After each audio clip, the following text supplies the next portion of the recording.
everyone, and welcome back. My name is Linda. I am known on Ravelry as Nena Knits and on Instagram as Nena Knits. And this is the For Fun of Knit podcast, all about my knitting adventures and misadventures, which I hope will be perhaps informative, but also entertaining. It's always nice to be able to laugh at yourself a little bit when you're engaged in anything. So yes, I laugh at myself a lot when it comes to knitting because I'm learning every day, and I just thoroughly enjoy it. And so certainly wanted to share some of my passion for knitting with those of you who are interested. So welcome, and if this is your first time, thank you for giving this podcast a shot. Appreciate that, and would love and welcome any comments, and certainly like the like button on the bottom and or subscribe, which would be great. This podcast so far is following a very traditional format, obviously going through finished objects, works in progress, working on, what else do we have? Works in progress, next on the needles and acquisitions, and a little bit of babbling going in between, but I'll try and save any longer stories for the end of the podcast. I always write show notes on the bottom. I don't think I did that the last time, so I can't say always anymore, but for the most part, I put show notes on the bottom and with the timestamp so that you can skip forward to the parts that you're interested in. And then again, maybe go backwards if you're looking for something as well. Anyway, today is June 20th in 2020, which, as we all know, has been a unique year in not very good ways, but it doesn't seem to be getting any better with the issues that are at hand today.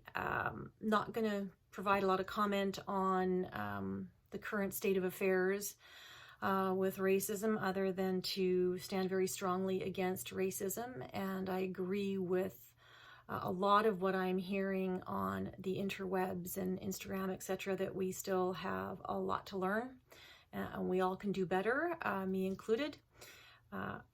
While I come from a family of white privilege, I guess, I'm also very grateful. I'm grateful to have been born into the family that I was born into, because my parents, from a very early age, well, actually all my life, obviously, have never had any subjects around the dinner table be taboo. We're very engaged in helping us think through issues as children. My parents were very adventurous. They took foreign contracts around the world into third world countries as well. So at a young age, I was witnessed unfortunate events. How do I say this? Abject poverty, living in communities that had open sewers, and living in communities where racism was rampant. And what I can say is that does mold you. It does open your eyes. I understand that my upbringing is unique. That does not mean that I am not without my own biases, etc., and which is why we all have to do better. But I am very grateful for the upbringing and the education my parents gave me, and the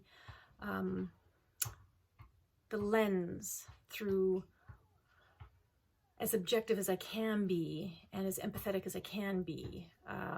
They gave me that lens. So for that, I'm very, very grateful. So without no other ado, I just wanted to be very, very clear that racism is not acceptable in any form. And we'll just leave it at that. Okay, so that said, this is about knitting. So we're going to talk about knitting. So talk about some finished objects. What would I like to say? First of all, what am I wearing? What am I wearing? I am wearing one of my very early knits, because as you may know, I haven't been knitting for that long. But one of my early knits is called the Summer in the City Poncho, and it is by Ilga Lecha from Hand Knit Design. And it is absolutely a lovely light poncho.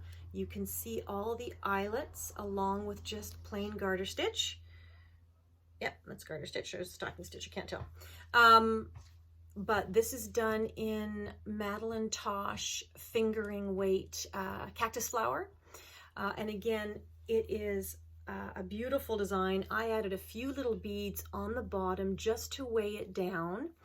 The only thing I would say I would do differently is I had not learned, I think it's Judy's super stretchy bind off. I had not learned that technique when I knit this, so my bind off is very tight, and so it does restrict my arms a little bit. I'll stand up.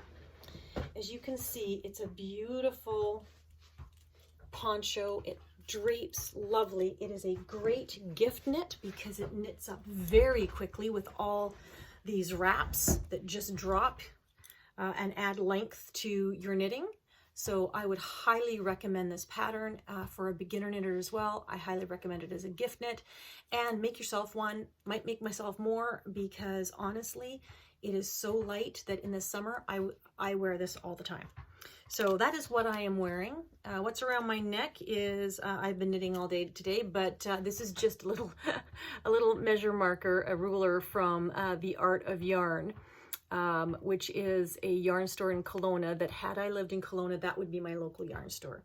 So they gave that to me because I bought some yarn up there the last little while. So it has come in very handy indeed.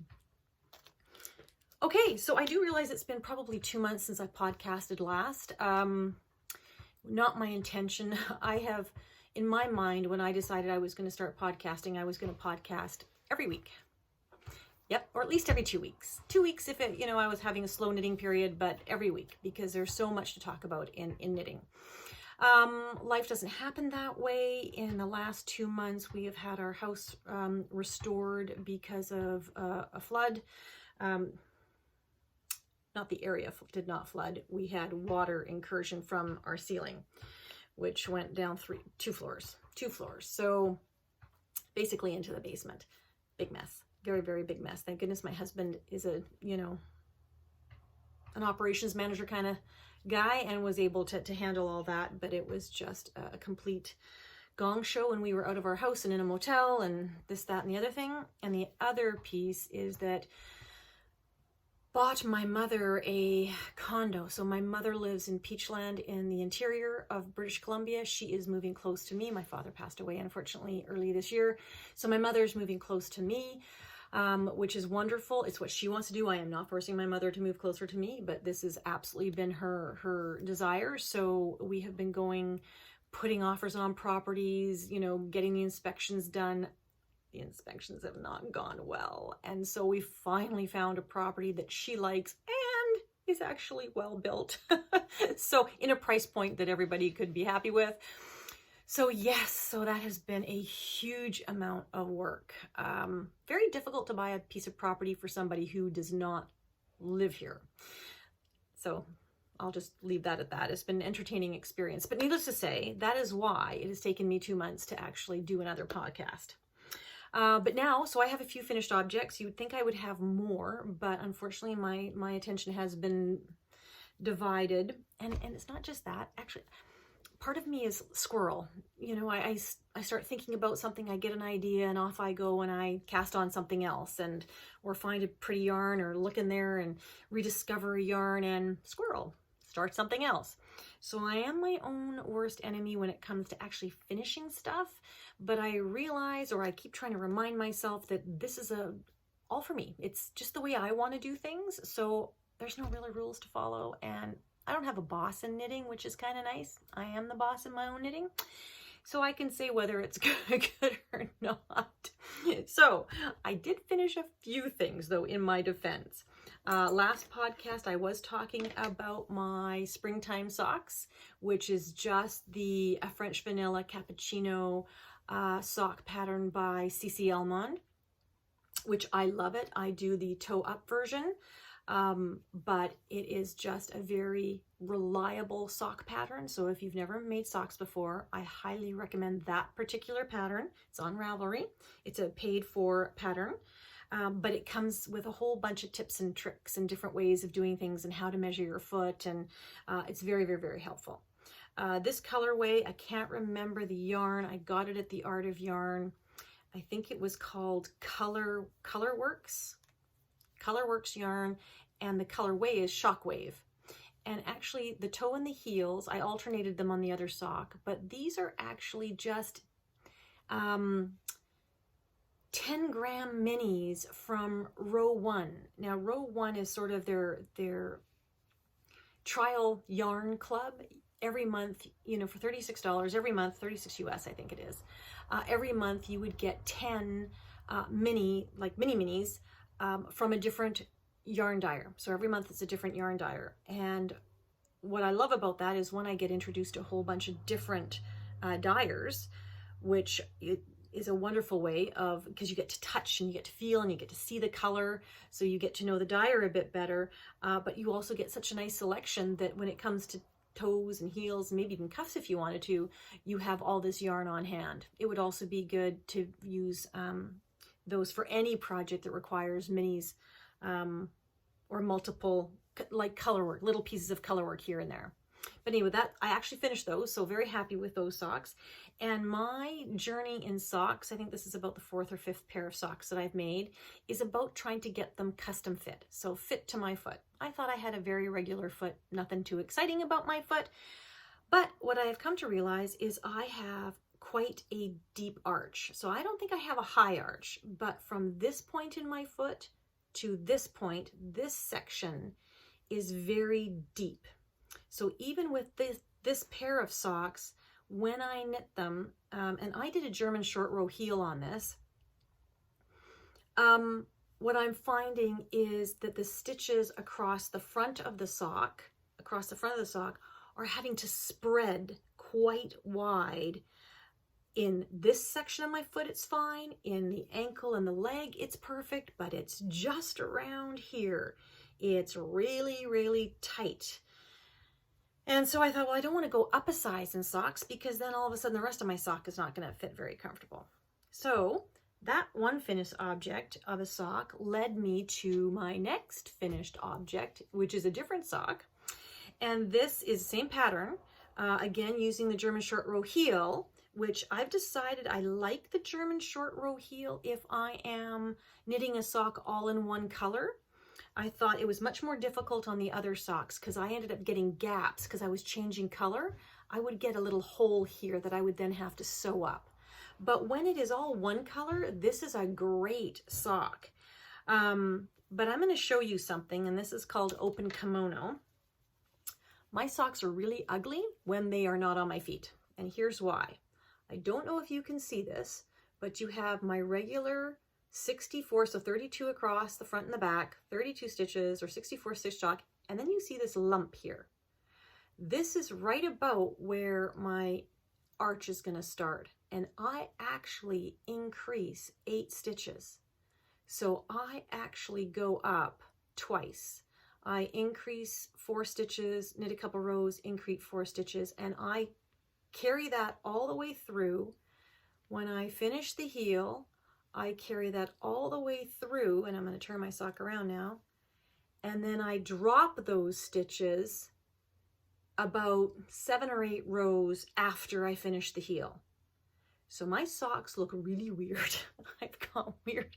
This is Linda's custom sock. This is how her feet look. So I have got, honestly, what can I tell you? They're just the weirdest looking socks because they've got the bulge here and then it goes back in here. But what that in effect does is now the stitches don't pull on the top. So this sock slips on beautifully, fits perfectly in the toes, doesn't pull across the top of my arch. So I am that much closer to the perfect sock. So this has been a lot of fun. This sock is actually knit in Ancient Arts Tale of Tom Kitten colorway, which was part of a make-along with Stitching the High Notes, Joanne from Stitching the High Notes. Now I didn't finish mine in time, unfortunately, but she's even started and has been for the last month or so, doing a Zoom knit-along, which again, I've attended 1 or 2, would have loved to have done more, but life just gets kind of busy. But I really enjoy those Zoom knit nights. That's a lot of fun. But this was her make-along, and it was a Beatrix Potter make-along. So that's hence the Tale of Tom Kitten yarn that I purchased from Ancient Arts Yarn, which is a dyer in Calgary in Alberta. And I buy a lot of yarn from them actually because I just love their colorways. And this one, I don't know if you can see it, but it's beautiful. It's got, it's a very taupey cream base with some browns and golds and a little bit of genie blue in there. It's lovely. I did have to alternate my skein. So what I ended up doing is I only knit one sock at a time. And so I split the skein into two. And I've talked about this before, but I think this is a really good illustration. Can you see the difference in color between the top and the bottom remnants? This is the same skein. It is just that I wound it into two balls so that I could, I was going to knit one sock with one and one sock with the other. But when I saw the color difference, and this happens in hand-dyed yarns, this does happen. Sometimes the color doesn't soak all the way through evenly, and or the dyer purposefully wants to have some sort of a fade going on. But regardless, you can see that there is a distinct difference. If I knit one sock this way and one sock with this, you would not think that they were a pair. So I alternated skeins. So I alternate, but this is what you end up getting. You get a beautifully even, that's bad coloring. Nice, even sock all the way through. And the two socks match. So just wanted to highlight that. I also mentioned in the last podcast how all the different ways that you can knit socks. Again, I chose with this particular socks to have the 3 16-inch 2.25 millimeters and literally kind of use them like DPNs. It's just a very easy way of knitting socks. Like I said, I don't particularly have a favorite. I thought I would, but apparently I don't. And so that worked for this pair of socks, and I'm very happy with the finished product. So very excited about that.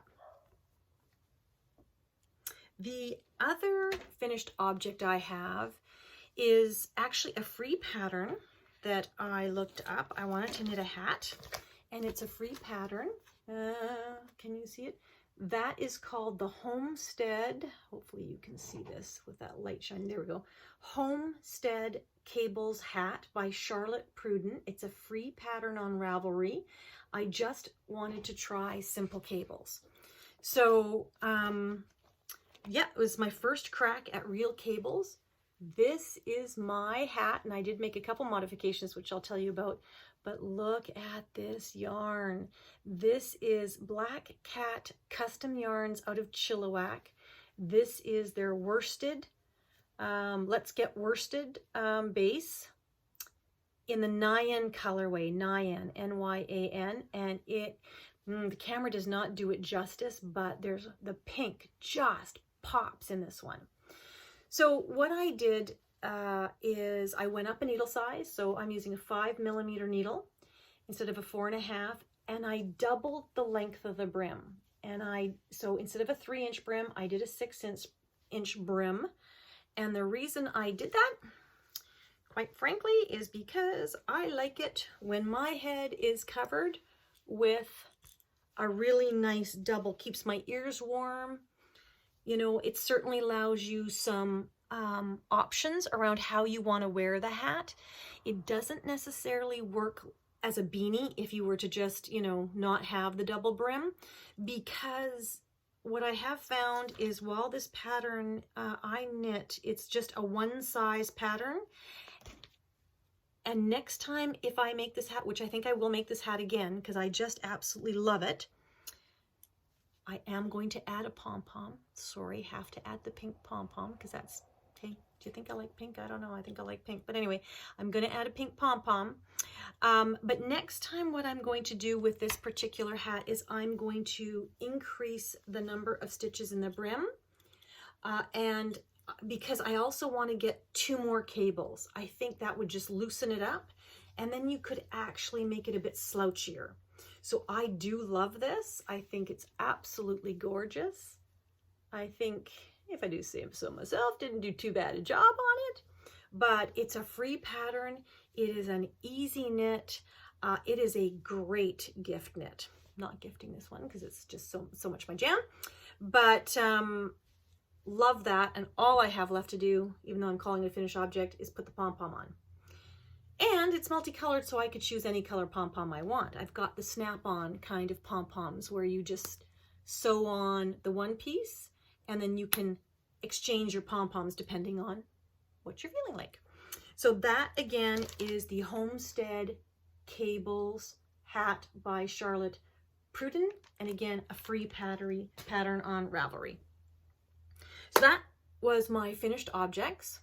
Now let's go into some of the stuff that I'm working on. So I'm working on more than these, but I think I'm going to try, I do have an issue where I'm not finishing stuff. So I really need to get finished. I have an almost finished object. Oh, I was so close. And you've all seen this and you're probably tired of me talking about this particular sweater. But this is the button neck sweater by Le Berge de France. And it is done in Brooklyn Tweed Quarry in the Obsidian colorway. And the light gray is Black Cat Custom Yarns, and I just can't remember the colorway, and just in a fingering merino, so very light. I had stitched it together almost like a scarecrow. Sorry. This shows you why I don't really know what I'm doing in knitting, but I wanted Patrick to try it on before I seamed it, because I haven't found the right seaming method yet either. So I just did my little scarecrow stitches and sewed it all together. And epic fail. Yeah. Okay. So I cried for a while, but I'm over it now. And now I'm back to, we shall soldier on, because even though I measured it a gajillion frickin' times, a gajillion times, the shoulders are I didn't measure from here to here. Why didn't I measure from here to here? I don't know. The neck fits properly. It's lovely. It's not gaping. It's not hanging halfway down his shoulder, but his shoulder ends right about here. So 6 or 8 stitches in.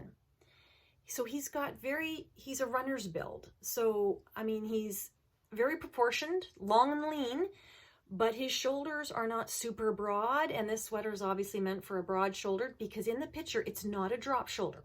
It is not the shoulder starts down here. Absolutely not. In the picture it is a fitted shoulder, and that's why we like the pattern.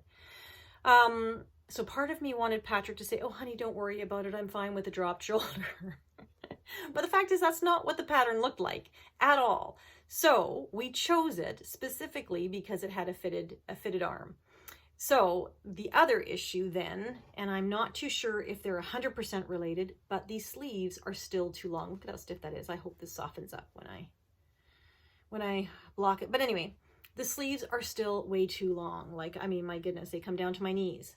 So 2 things I have to do. I have to unknit this. I have to unknit this. I have to take it apart. I have to frog this part. So I'm just working up my courage to do that, but I will prevail. And then I'm going to go back down to, so all of this collar, because this is all an afterthought.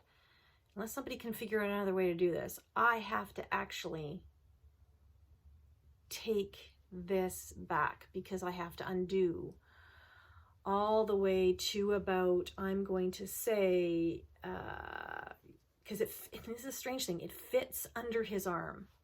It just is, his shoulders go like this a bit. So it's not going to be perfect, but I need to do some more decreases on this side. I need to make it much more steep, and I need to get rid of 6 to 8 stitches on each side. So this is my nemesis sweater now, but I am determined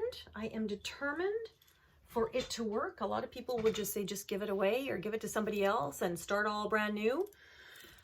I've thought of it, but no, I am going to prevail. So 1, I'll let you know how it goes in terms of ripping out this wool, and then I will let you know how it goes when I start reknitting it.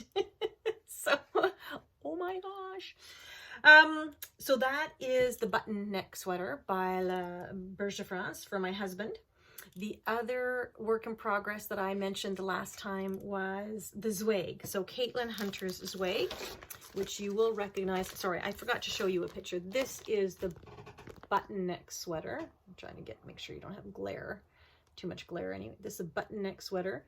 And you can see that his shoulders are, it's falling just at his shoulder cap. So, but on Patrick, that is coming down to here. So that's just not fitting properly. Okay, so the next one is the Zwag, Caitlin Hunter's Zwag. And this is an absolutely beautiful pattern. It's done in a fingering weight yarn. I did not have fingering weight that I liked. I had DK that I liked. So, as I said in the last time, a lot of the shows that I watched or podcasts that I watched said it's not really the yarn that changes the size so much, it's the needle size. So I do expect this to be a little bit bigger just because of the yarn, because mine is actually all DK. And look at how it is turning out. How can I show you that? Oh, it's beautiful. And I finished all of the color work. I finished all of the lace work and the stripes on the bottom. And now I am just knitting the bottom. This is the one my sister and I are doing together.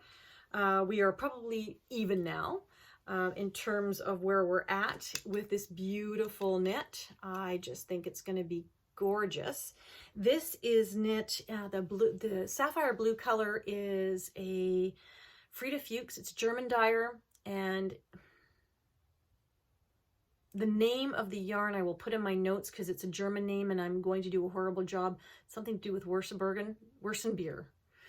I don't know what it means, but it's a German name. And this is actually a combination. I didn't have a DK that really went nicely with this yarn. So what I did is, again, pulling from stash, everything I'm trying to knit from stash now, is I pulled together this Hedgehog Fibers Skinny Singles Shiver colorway, which is a beautiful speckled of predominantly cream, but then it's got fuchsia and blue and royal or sapphire blue and black and gray. So it's a beautiful, cool, paired up with a little bit of Katja silky lace in the ecru colorway. Just to warm it up a bit, because this was a little bit too cool for me and this warmed it up. And so when you combine those two, you get a beautiful DK weight, very plush, and it just toned down some of this really cool colorway from the Hedgehog Fibers. So very excited about that. And that's actually turning out to be quite a fast knit. So I'm really enjoying that. It's on 4mm needles. Which I think is a US 6. And I use my Hia stainless steel ones for that. Then a new work in progress. See, this is the problem. I tend to start things.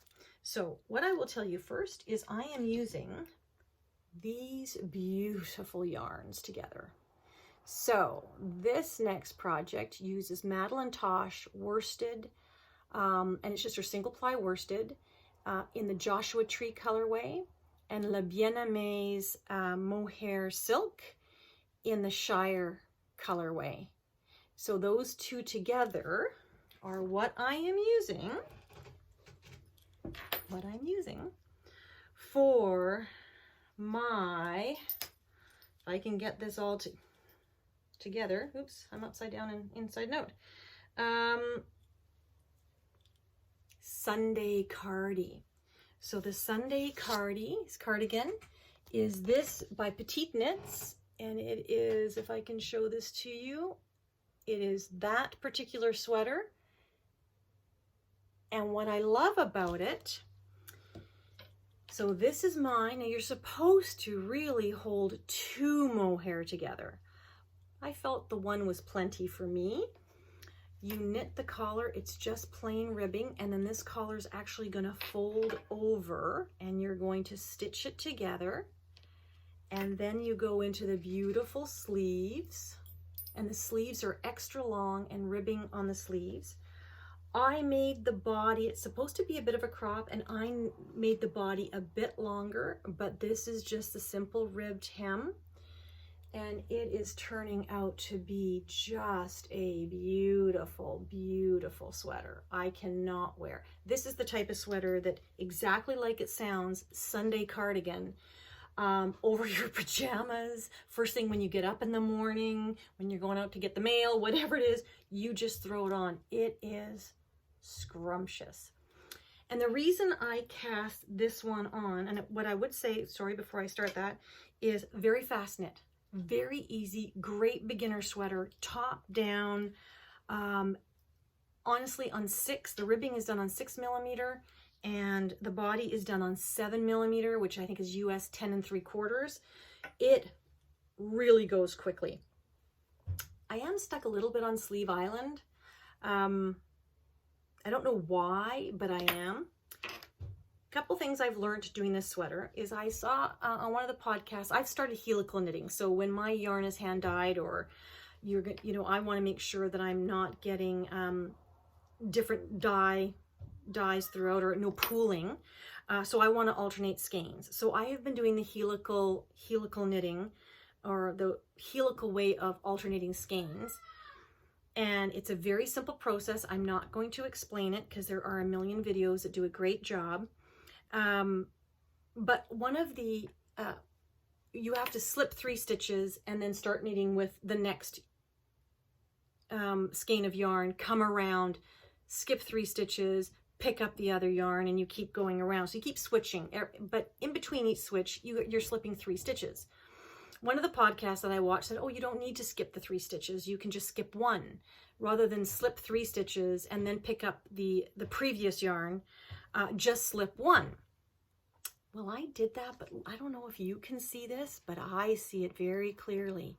I got a line, and it goes all the way to about there, and then I stopped doing that, and I started doing the 3. And when I do the 3, I don't get that. See on the bottom part here? You don't get that. But I do have this spiral going around that I am hoping, I'm too lazy to undo it, so I'm hoping when I block it, that will minimize, but I wouldn't recommend doing that. Follow the actual process of slipping 3 stitches, then pick up your previous yarn, knit around, slip the 3 stitches before you get to the old yarn, pick up the other yarn, do the 3 stitches. That's all I'm going to say about that. The other thing that I would say about this pattern is, even though it is a very simple knit, which it is, I am knitting the medium because the measurements from the pattern said that I should have 6 to 8 inches of positive ease. I should have knit the large. This one just fits. So, and I don't want it to just fit. So I'm hoping blocking, I'll be able to get a little bit more stretch, a little bit more ease, because the pattern, the way I've knit it, does not come up with ease. And I knit this pattern because of Fleece and Harmony, the Fleece and Harmony podcast, Jennifer and Kim. If you've never watched it, I highly recommend it. 2 sisters who own a sheep farm, a woolen mill, and a yarn shop in Belfast, PEI. Jennifer and Kim. And so Jennifer is the yarn dyer, and she's the one who started knitting the Sunday cardigan in their wool and some Rowan kid silk. And she said it was easy. It's a good fun knit. It's sort of mindless.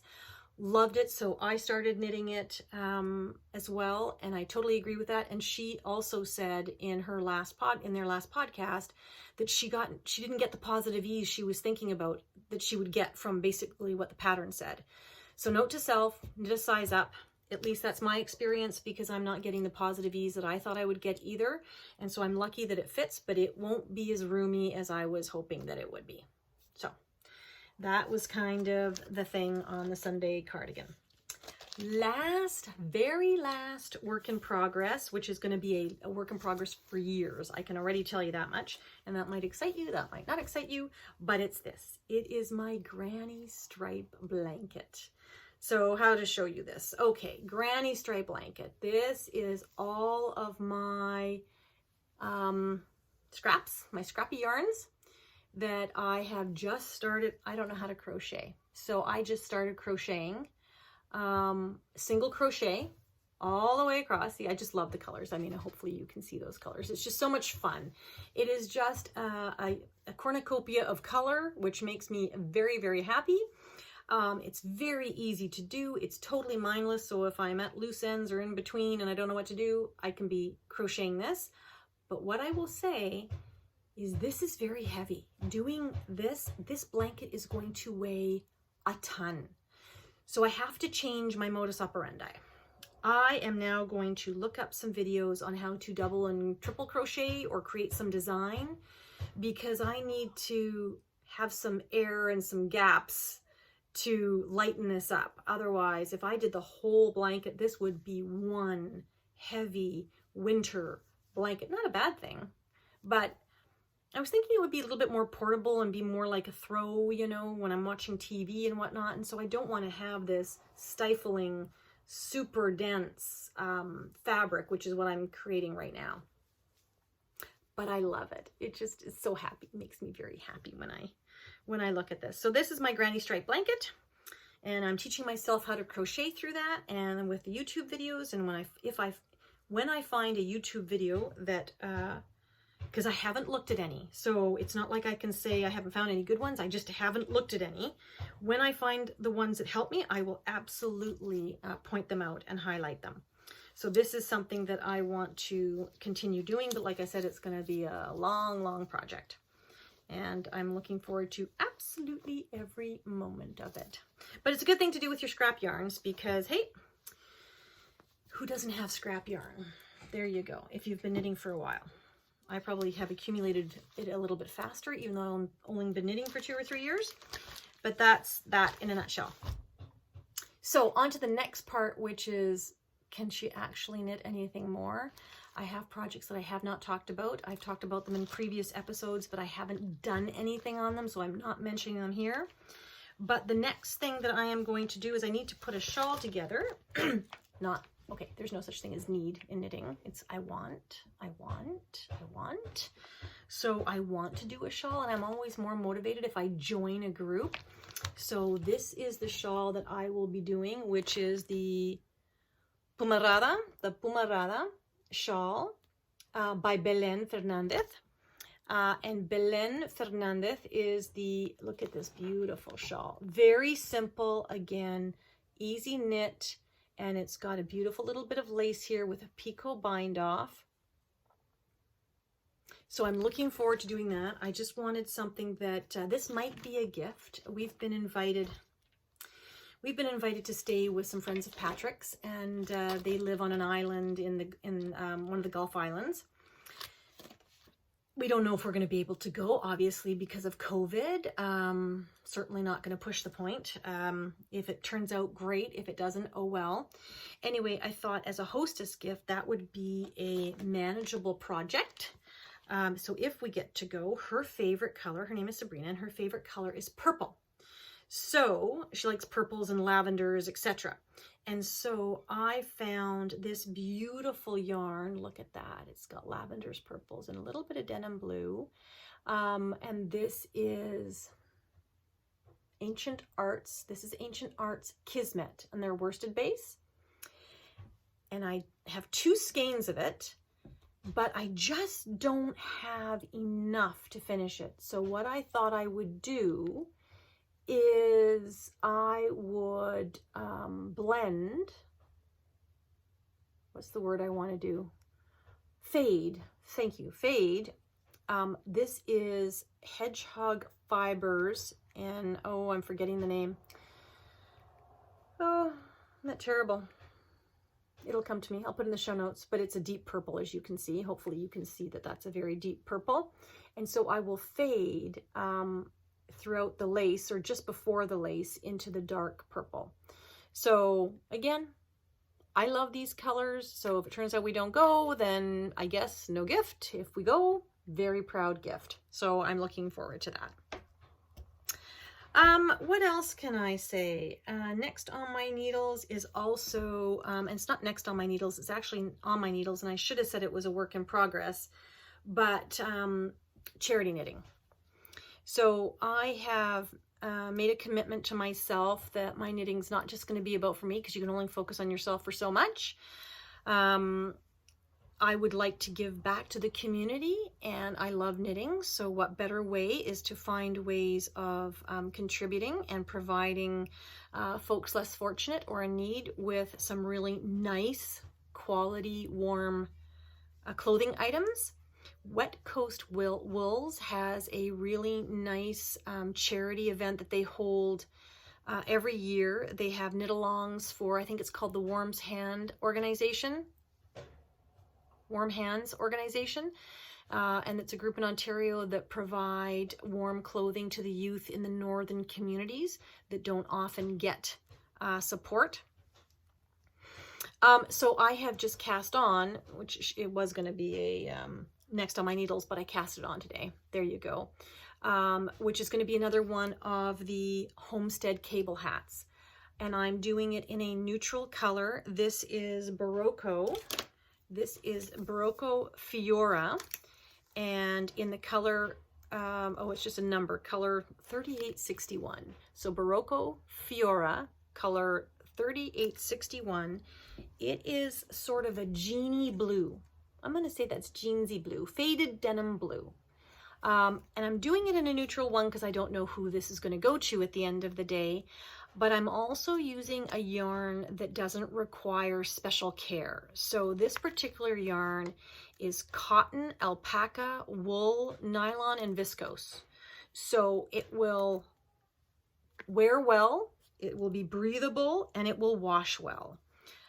So no special care required, and again in a neutral colorway. And I'm doing again the 6-inch brim, and I have made this one bigger. So this one is going to be the prototype for the next one. It will have 2 extra cables just to give it some more space, because again, I don't know the size of the individual that is going to get the hat, so I want to make sure that it's a little bit size inclusive.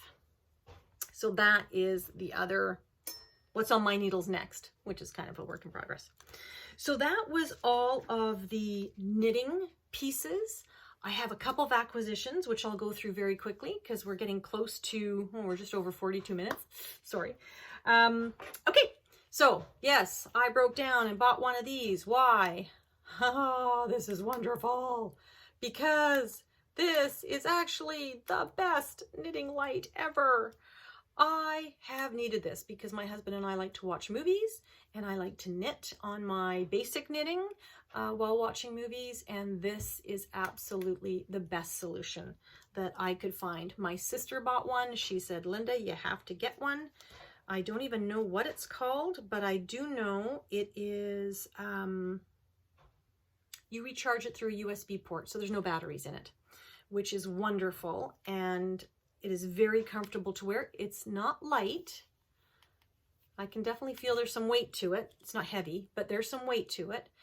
Very flexible. You can position it any way you want. It's a great reading light. No, I'm not sponsored, but I think this, you found it on Amazon. You'll notice it. You'll know it the moment you see it, but I have no idea. It's from CE, whatever that is.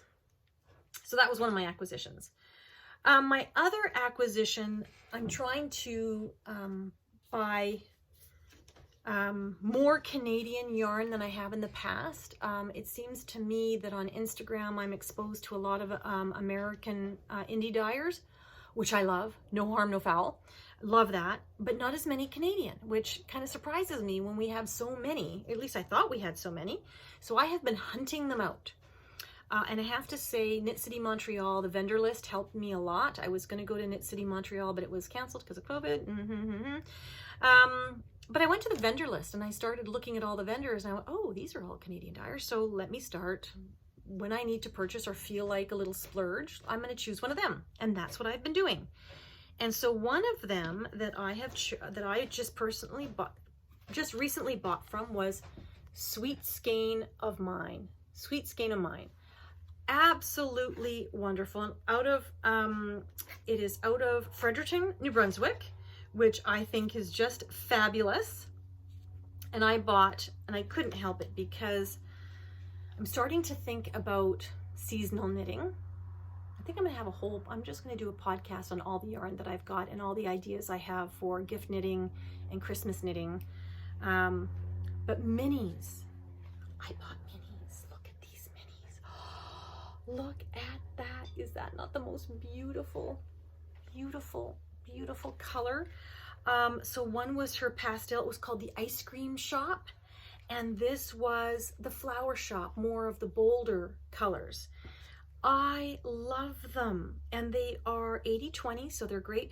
The Ice Cream Shop is 80/20 merino nylon, and the Flower Shop is 75/25. Sorry, you can hear a dog panting in the background. But very soft and luxurious. The other thing that I bought from her was her Sweet Surrey silk. And I am looking for a project because I've been hearing about this Surrey silk in lieu of cashmere, in lieu of mohair, pardon me. And so hey, pink. Any more pink? I didn't think I was a pink girl, but oh boy, I'm coming out very strong pink. But again, sweet skein of mine. You can find her on Instagram, and this colorway is called Tickled Pink, and it is absolutely gorgeous. So looking forward to finding a project for that. So that is the dyer, Canadian dyer out of Fredericton, New Brunswick that I discovered, and I'm looking forward to knitting some stuff up to see how I like it. Anyway, that's it for today. So I'm just so happy to be back, and I know it's been 2 months, but hopefully I'll be able to do this on a little bit more regular basis. I keep saying that. Life keeps getting, in the way, but I think everybody understands that, and everyone's going through very similar things. So I just hope that everyone is staying safe, that you are, taking care of yourself. Obviously, you take care of your family, but also take care of yourself. And unfortunately, COVID is not over quite yet. I think it's going to be a while. At least that's what the experts are saying on television in British Columbia. I don't know what they're saying elsewhere in the country or elsewhere on the continent. But please stay safe, stay home, keep knitting, which is wonderful. And I'm hoping that you join me again the next time I podcast. Thank you so much, everybody, and have a wonderful day. Take care.